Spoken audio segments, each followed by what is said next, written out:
ವೀಕ್ಷಕರಿಗೆಲ್ಲ ನಮಸ್ಕಾರ. ನಿಮಗೆಲ್ಲರಿಗೂ ಸ್ವರ್ಣೋಕ್ತಿ ವಾಹಿನಿಗೆ ಸ್ವಾಗತ. ಕೆ.ಎಸ್. ನರಸಿಂಹಸ್ವಾಮಿಯವರ ಕಿರು ಪರಿಚಯ. ಬನ್ನಿ ಸ್ನೇಹಿತರೆ, ಇವತ್ತು ಪ್ರಖ್ಯಾತ ಕವಿಗಳಾದಂತಹ ಕೆ.ಎಸ್. ನರಸಿಂಹಸ್ವಾಮಿಯವರ ಒಂದು ಜೀವನ ಚರಿತ್ರೆಯನ್ನು ನೋಡ್ಕೊಂಡು ಹೋಗೋಣ.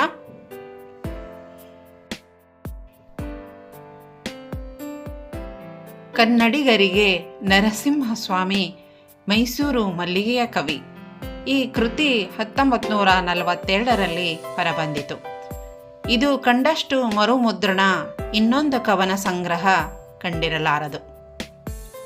ಬನ್ನಿ ಈಗ ಕೆ.ಎಸ್. ನರಸಿಂಹಸ್ವಾಮಿಯವರ ಜೀವನ ಚರಿತ್ರೆಯನ್ನು ಯಾವ ರೀತಿ ಇದೆ ಅಂತ ನೋಡ್ಕೊಂಡು ಹೋಗೋಣ.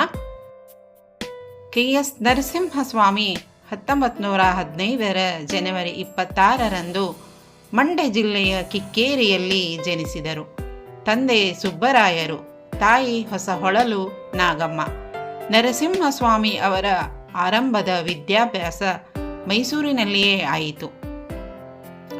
ಮಹಾರಾಜ ಪ್ರೌಢಶಾಲೆಯಲ್ಲಿ ಹಾಗೂ ಇಂಟರ್ಮೀಡಿಯೇಟ್ ಕಾಲೇಜಿನಲ್ಲಿ ಓದಿದ ಬಳಿಕ ಬೆಂಗಳೂರಿನ ಸೆಂಟ್ರಲ್ ಕಾಲೇಜ್ ಸೇರಿ BA ಮಾಡಿಕೊಳ್ಳುವಷ್ಟರಲ್ಲಿ ಓದು ಅಕಸ್ಮಾತಾಗಿ ಮುಕ್ತಾಯವಾಯಿತು.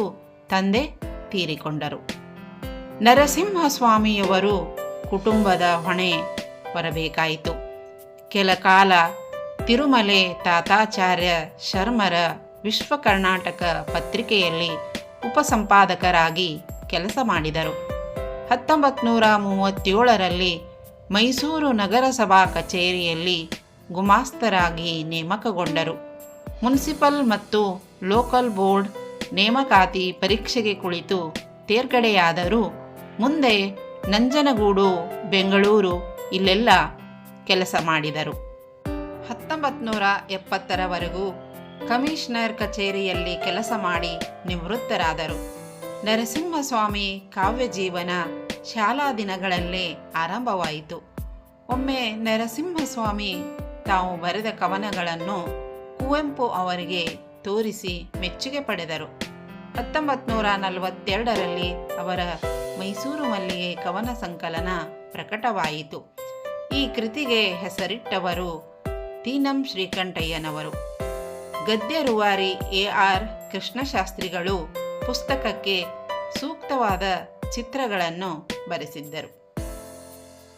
ಈ ಕೃತಿಯ ರಾಯರು ಬಂದರು ಮಾವನ ಮನೆಗೆ, ನಮ್ಮೂರು ಚಂದವೋ, ಬಳೆಗಾರ ಚೆನ್ನಯ್ಯ ಬಾಗಿಲಿಗೆ ಬಂದಿಹನು ಮೊದಲಾದ ಕವಿತೆಗಳು ಕನ್ನಡಿಗರಿಗೆ ತುಂಬ ಮೆಚ್ಚುಗೆಯಾದವು. ಇಂದಿಗೂ ಈ ಪದ್ಯಗಳು ಎಂದರೆ ರಸಿಕರು ಇಷ್ಟಪಡುತ್ತಾರೆ. 1992ರಲ್ಲಿ ಈ ಕೃತಿಯನ್ನಾಧರಿಸಿ ಒಂದು ಚಲನಚಿತ್ರ ತಯಾರಾಯಿತು. ಕೆ.ಎಸ್. ನರಸಿಂಹಸ್ವಾಮಿ ಶ್ರೇಷ್ಠ ಗೀತರಚನಾಕಾರ ಎಂದು ಪ್ರಶಸ್ತಿ ಪಡೆದರು. ಮೈಸೂರು ಮಲ್ಲಿಗೆ ನಂತರ ಕೆ.ಎಸ್. ನರಸಿಂಹಸ್ವಾಮಿ ಐರಾವತ, ದೀಪದ ಮಲ್ಲಿ, ಉಂಗುರ, ಇರುವಂತಿಕೆ, ಶೀಲಾಲತೆ, ಮನೆಯಿಂದ ಮನೆಗೆ, ತೆರೆದ ಬಾಗಿಲು, ನವಪಲ್ಲವ, ದುಂಡು ಮಲ್ಲಿಗೆ ಎಂಬ ಕವನ ಸಂಕಲನಗಳನ್ನು ಹೊರತಂದರು. 1986ರಲ್ಲಿ ಮಲ್ಲಿಗೆಯ ಮಾಲೆ ಎಂಬ ಅವರ ಸಮಗ್ರ ಕಾವ್ಯ ಸಂಪುಟ ಪ್ರಕಟವಾಗಿದೆ. ಅವರ ಕಾವ್ಯದ ಕೇಂದ್ರ ಬಿಂದು ಸಂಸಾರ. ಕವಿಯ ಮಾನವ ಶ್ರದ್ಧೆ, ದೈವ ಭಕ್ತಿ ಅಪಾರ. ಹೆಂಡತಿಯೊಬ್ಬಳು ಮನೆಯೊಳಗಿದ್ದರೆ ನನಗದೆ ಕೋಟಿ ರೂಪಾಯಿ, ಹೆಂಡತಿಯೊಬ್ಬಳು ಜೊತೆಯೊಳಗಿದ್ದರೆ ನಾನು ಒಬ್ಬ ಸಿಪಾಯಿ, ನಾನು ಒಬ್ಬ ಸಿಪಾಯಿ. ದೀಪವು ನಿನ್ನದೆ, ಗಾಳಿಯು ನಿನ್ನದೆ, ಆರದಿರಲಿ ಬೆಳಕು, ಕಡಲು ನಿನ್ನದೆ, ಹಡಗು ನಿನ್ನದೆ, ಮುಳುಗದಿರಲಿ ಬದುಕು. ಈ ಗೀತೆಗಳನ್ನು ನೀವು ಚಲನಚಿತ್ರಗಳಲ್ಲಿ ಕೇಳಿರಬಹುದು. ತುಂಬಾ ಪ್ರಸಿದ್ಧಿ ಪಡೆದಂತಹ ಗೀತೆಗಳಾಗಿವೆ. ಇವೇ ಮೊದಲಾದ ಕವಿತೆಗಳು ಕೆ.ಎಸ್. ನರಸಿಂಹಸ್ವಾಮಿ ಅವರನ್ನು ಮನದ ಕವಿಯನ್ನಾಗಿಸಿವೆ. ಅವರು ಬರೆದ ಹಲವಾರು ಕವಿತೆಗಳು ಚಲನಚಿತ್ರಗಳಲ್ಲಿ ಅಳವಡಿಸಲಾಗಿವೆ. ಕವಿತೆ ಬಿಟ್ಟು ಕೆ.ಎಸ್. ನರಸಿಂಹಸ್ವಾಮಿ ಬೇರೆ ಯಾವ ಪ್ರಕಾರದಲ್ಲೂ ಹೆಚ್ಚಿನ ಕೃಷಿ ಮಾಡ ಹೋಗಲಿಲ್ಲ. ಯೂರಿಪಿಡಿಸ್ನ ಮೀಡಿಯಾ, ಹಕಲ್ ಬೆರಿಫಿನ್ನಿನ ಸಾಹಸ ಇವು ಮುಖ್ಯ ಅನುವಾದಿತ ಕೃತಿಗಳು. ಉಪವನ, ಮಾರಿಯ ಕಲ್ಲು, ಕಿರುಗತೆಗಳು, ಪ್ರಬಂಧಗಳು, ನನ್ನ ಕನಸಿನ ಭಾರತ ಇದು ಮತ್ತೊಂದು ಕೃತಿಯಾಗಿದೆ. ಕೆ.ಎಸ್. ನರಸಿಂಹಸ್ವಾಮಿ ಮಕ್ಕಳಿಗಾಗಿ ಒಂದೆರಡು ಕತೆ ಪುಸ್ತಕಗಳನ್ನು ಬರೆದಿದ್ದಾರೆ. 1948ರಲ್ಲಿ ದೆಹಲಿ ಆಕಾಶವಾಣಿ ಕವಿ ಸಮ್ಮೇಳನದಲ್ಲಿ ಕೆ.ಎಸ್. ನರಸಿಂಹಸ್ವಾಮಿ ಭಾಗವಹಿಸಿದ್ದರು. 1990ರಲ್ಲಿ ಮೈಸೂರಿನಲ್ಲಿ ನಡೆದ 60ನೇ ಕನ್ನಡ ಸಾಹಿತ್ಯ ಸಮ್ಮೇಳನಕ್ಕೆ ಕೆ.ಎಸ್. ನರಸಿಂಹಸ್ವಾಮಿ ಅಧ್ಯಕ್ಷರಾಗಿ ಗೌರವಾನ್ವಿತರಾದರು. ಇವರಿಗೆ ರಾಜ್ಯೋತ್ಸವ ಪ್ರಶಸ್ತಿ, ರಾಜ್ಯ ಸಾಹಿತ್ಯ ಅಕಾಡೆಮಿ ಪ್ರಶಸ್ತಿ, ತೆರೆದ ಬಾಗಿಲು ಕೃತಿಗೆ ಕೇಂದ್ರ ಸಾಹಿತ್ಯ ಅಕಾಡೆಮಿ ಪ್ರಶಸ್ತಿ, ಕುಮಾರನ್ ಆಶಾಂತ್ ಪ್ರಶಸ್ತಿ ಹಾಗೆ ಮತ್ತು ದುಂಡು ಮಲ್ಲಿಗೆ ಕೃತಿ ಇದು ಪಂಪ ಪ್ರಶಸ್ತಿ ದೊರಕಿದೆ ಈ ಕೃತಿಗೆ. ಹೀಗೆ ಹಲವಾರು ಪ್ರಶಸ್ತಿಗಳು ಲಭಿಸಿದವೆ.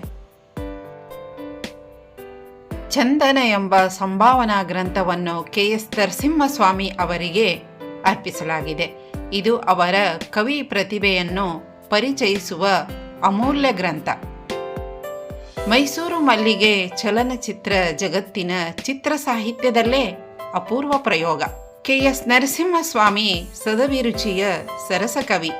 ಇಳಿ ವಯಸ್ಸಿನಲ್ಲಿ ಕವನ ಸಂಗ್ರಹವೊಂದನ್ನು ಹೊರತಂದಿರುವುದು ಗಮನಾರ್ಹ. ಕೆ.ಎಸ್. ನರಸಿಂಹಸ್ವಾಮಿಯವರು ಡಿಸೆಂಬರ್ 27, 2003ರಲ್ಲಿ ತಮ್ಮ 88ನೇ ವಯಸ್ಸಿನಲ್ಲಿ ಬೆಂಗಳೂರಿನಲ್ಲಿ ನಿಧನ ಹೊಂದಿದರು. ನೋಡಿದ್ರಲ್ಲ ಸ್ನೇಹಿತರೆ, ಇಲ್ಲಿಯವರೆಗೆ ಕೆ.ಎಸ್. ನರಸಿಂಹಸ್ವಾಮಿಯವರ ಒಂದು ಕಿರುಪರಿಚಯವನ್ನು ನೋಡಿದ್ರಿ. ಮತ್ತೆ ಮುಂದಿನ ಒಂದು ಹೊಸ ವಿಶೇಷವಾದ ವಿಡಿಯೋದೊಂದಿಗೆ ಸಿಗ್ತೀನಿ. ಅಲ್ಲಿಯವರೆಗೂ ನಮಸ್ಕಾರ.